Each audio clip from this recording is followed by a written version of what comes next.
Parte au niveau de Jacquesville pour m'occuper de cette chambre de transformation de gaz à Avago.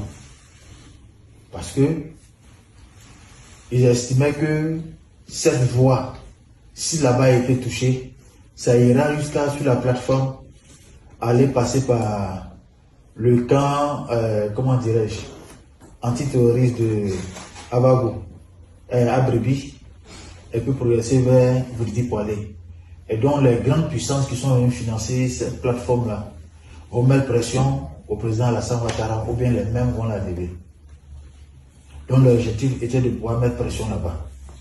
Et donc, quand nous sommes allés là-bas, et que ça a été un échec, nous avons remonté l'information.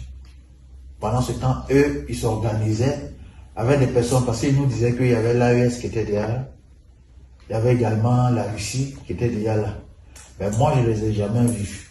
Et cette opération était dirigée par un certain Yapo. Donc c'est le Yapo qui m'avait créé, qui m'avait ajouté à leur plateforme. D'après lui, que ça vient de la Russie. Comme on n'avait pas réussi et qu'on leur a dit que les tuyaux étaient blindés. Donc ils avaient opté qu'on procède par des grenades. Mais quand on regardait, on allait voir, on a vu que on passait dans des véhicules et puis on a vu qu'il y avait des militaires là-bas.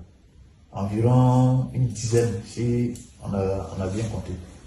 On leur a dit que mais il n'y a pas de possibilité pour utiliser des grenades là-bas.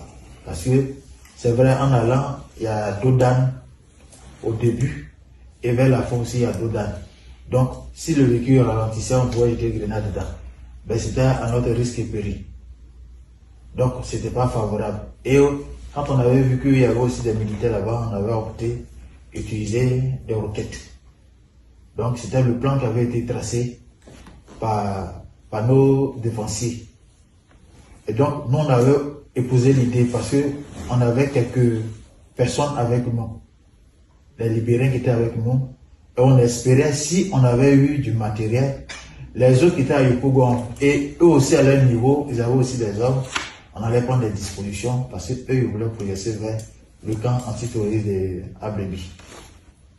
Maintenant nous, au niveau de Jacquesville, si on avait mis le feu et que ça partait au niveau de Avago, on avait mis le feu que ça partait et ils progressaient au niveau de la Maka parce qu'ils disent qu'il y a assez de combattants à la Maka. Mais s'ils ont pu frapper là-bas, qu'ils se sont dit, ils vont pouvoir le compléter et progresser vers la RTI et venir vers la présidence. Donc, c'était sur ça que nous étions en train de travailler.